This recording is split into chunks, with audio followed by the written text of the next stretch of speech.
Hello, how are you doing? I'm doing all right. Thanks. How are Uh, you? I'm all right. I'm definitely it's some there's some kind of crazy energy, but Mhm. I'm dealing, Yeah. living.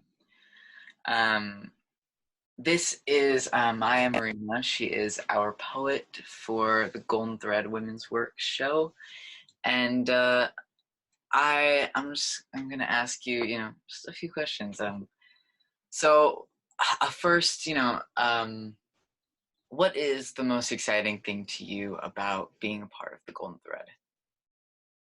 Ah. So I love the title, just the imagery of connecting with others. Gold for me is like a high spiritual color.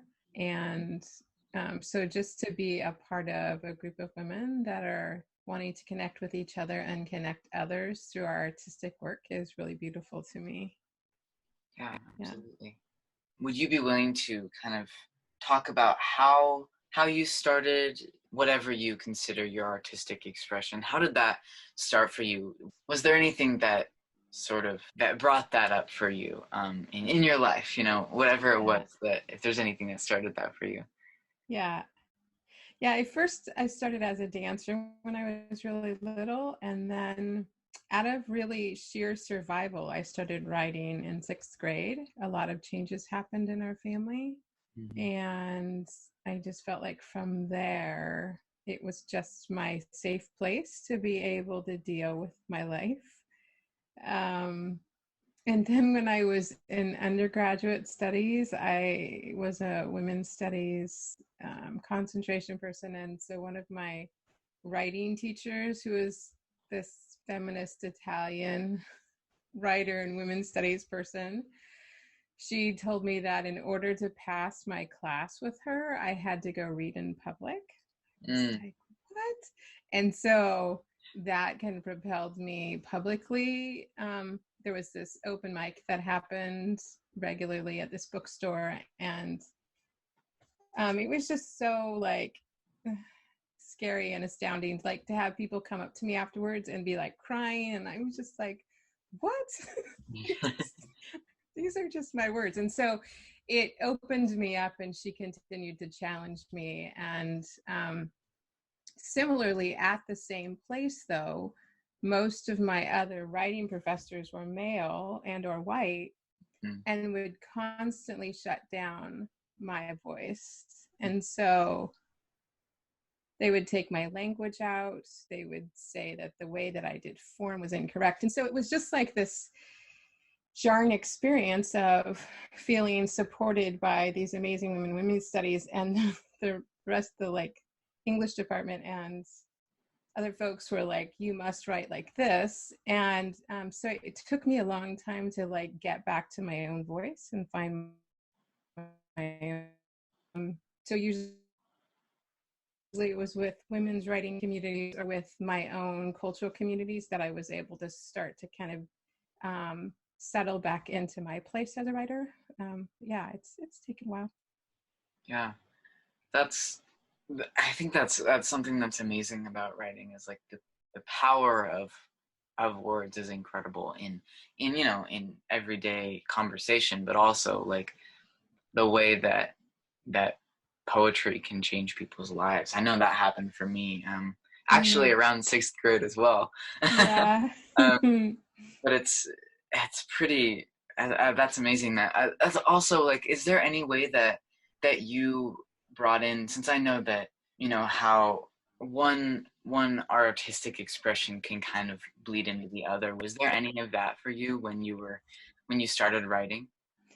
Yeah, I mean, I think that when I lived in Portland, I was part of a women's artist community, and I did a lot of sculpture and writing together. I would be in shows with other interdisciplinary people, and we would kind of just really riffed off each other. And so I feel like just again, like I'm a people's poet, and I my writing really comes from how I hear things and see things in the world. And I first heard things in two languages, which is a really different way to hear.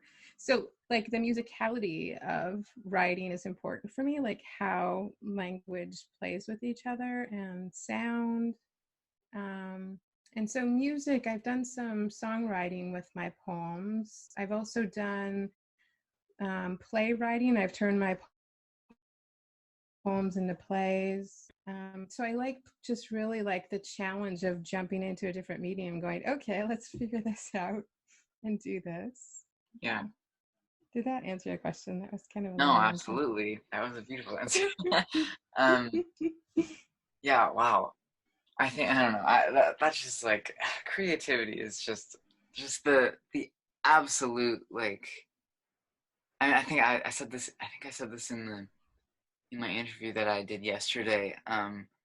It's just like it's amazing how much art can be like soul food for people, Mm-hmm. even if they didn't, even if that's not really part of their lives that much. Mm-hmm. I've still, you can still see people who haven't actually, honestly, sometimes especially those people who don't have that artistic connection all the time and who are exposed to that, and it just changes their lives. So that's really cool that you were able to be, to have that response to your art, even just starting out doing it in public.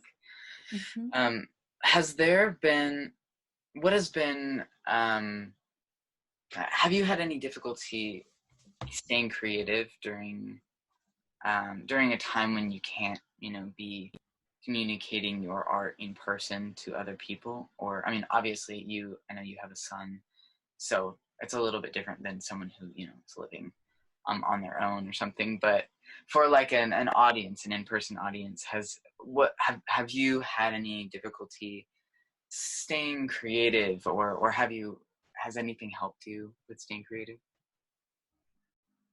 Um, yeah, I mean, I'd say that when I became a mom, my whole art vision and world changed, and Mhm. like everything was out of necessity. So basically, Right.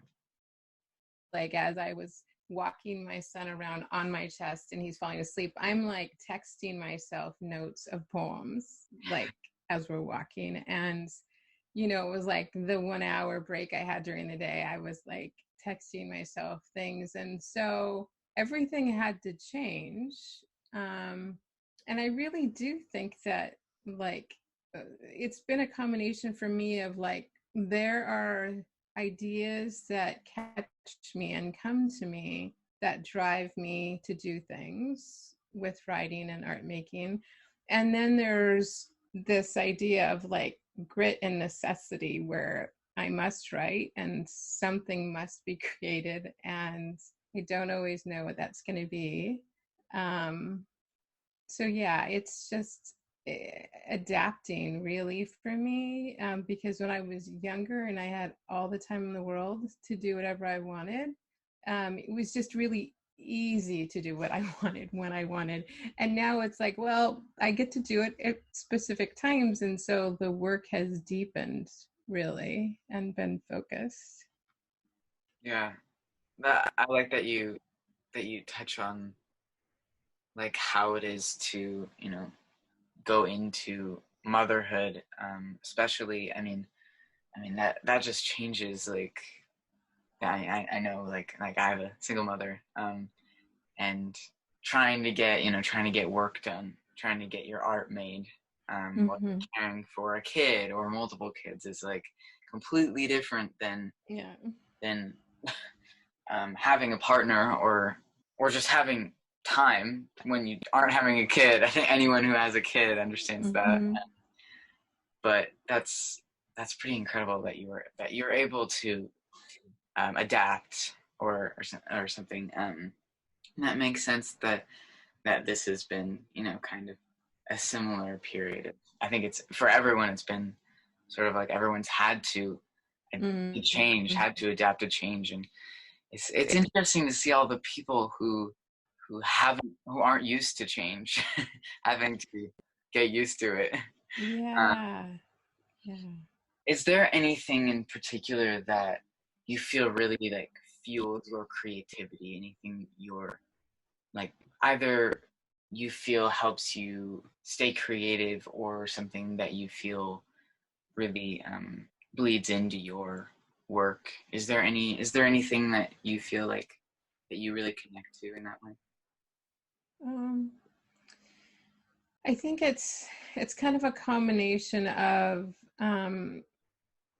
like when I'm not writing poetry, I'm writing creative nonfiction, and I think about magical realism, which I was introduced to when I was younger, and why I love that is because you take something true and you play with it. Mm-hmm.